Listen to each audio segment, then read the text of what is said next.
प्रभु यीशु मसीह के जलाली और सामर्थी नाम में आज दिनांक 27 नवंबर दिन रविवार को हम आप सब श्रोताओं का हार्दिक स्वागत करते हैं। आज के दिन के लिए जो वचन है वो लिया गया है यहेजकेल नबी की पुस्तक 47 अध्याय 3 पद। वचन यहाँ पे इस प्रकार कहता है, जब वह पुरुष हाथ में मापने की डोरी लिए हुए पूर्व की ओर निकला, तब उसने भवन से लेकर 1000 हाथ तक उस सोते को मापा और मुझे जल में से चलाया और जल टखनों तक था। प्रियो, यहेजकेल नबी की पुस्तक उसका 47वां अध्याय बहुत गहरे आध्यात्मिक रहस्यों को प्रकट करता है। इस अध्याय में आप पाएंगे कि पवित्र आत्मा की तुलना एक नदी से की जा रही है जो परमेश्वर के लोगों के प्रगतिशील और गहरे आध्यात्मिक अनुभव को दर्शाती है। पहला अनुभव जो पवित्र आत्मा प्रदान करता है वह टखनों तक का गहरा अनुभव होता है। कल्पना कीजिए कि एक आदमी तेज धूप में सड़कों पर चल रहा है और अचानक उसे नदी दिखाई दी और वह तुरंत नदी की ओर दौड़ेगा और जल में अपने पांव को रखेगा। जिस क्षण वो ऐसा करेगा उससे शरीर में ऐसा महसूस होगा कि उसकी सारी गर्मी समाप्त हो गई। वह नदी के ठंडे पानी में अपने आप को तरोताजा महसूस करेगा। उनके पैरों का सारा दर्द दूर हो जाएगा और उसे बहुत सुकून मिलेगा। वह जल की जो ठंडक है उसके हृदय को अपार हर्ष और उल्लास पहुंचाती है।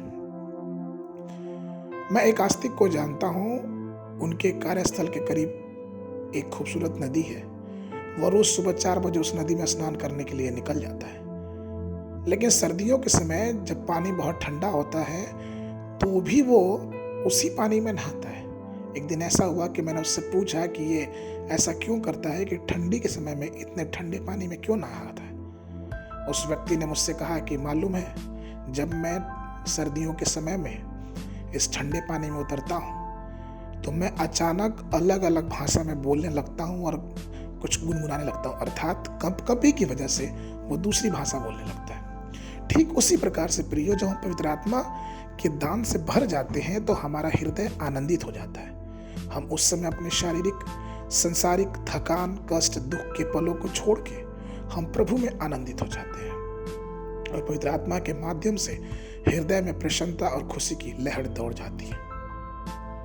बच्चे अपने माता पिता के साथ जब समुद्र के निकट पहुंचते हैं और टहलते हैं और जब एक बार समुद्र के करीब पहुंच जाते हैं तो किसी भी बच्चों की इच्छा यह होती है कि वो समुद्र की ओर दौड़े और लहरों में खड़े हो जाएं। जब लहर निकल के आती है तो वो किनारे की तरफ भागते हैं और जब लहर दौड़ जाने लगती है तो फिर वहाँ जाके खड़े हो जाते हैं और जब वो पानी उनके टखनों को छू के निकलता है तो ये बहुत खुश होते हैं और यह देख के उनके माता पिता भी बहुत खुश होते हैं। ठीक उसी प्रकार से प्रियो, पवित्र आत्मा का अभिषेक भी हमारे जीवनों में ऐसा ही है।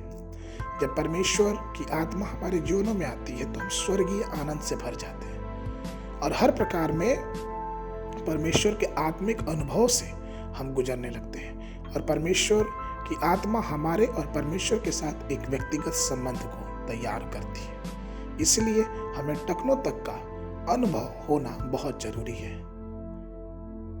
आज के मनन के लिए यूहन्ना की पुस्तक उसका 7 अध्याय 38 और 39 पद। जो मुझ पर विश्वास करेगा, जैसा पवित्र शास्त्र में आया है कि उसके हृदय में से जीवन के जल की नदियां बह निकलेगी, उसने यह वचन उस आत्मा के विषय में कहा जिसे उस पर विश्वास करने वाले पाने पर थे, क्योंकि पवित्र आत्मा अब तक न उतरा था, क्योंकि यीशु अब तक अपनी महिमा को न पहुंचा था। बाइबल अध्ययन के लिए सुबह के समय यहेजकेल की पुस्तक उसका 30, 31 और 32 अध्याय, संध्या के समय पहला पतरस की पुस्तक उसका 4 अध्याय। परमेश्वर आप सबको आशीष देवे।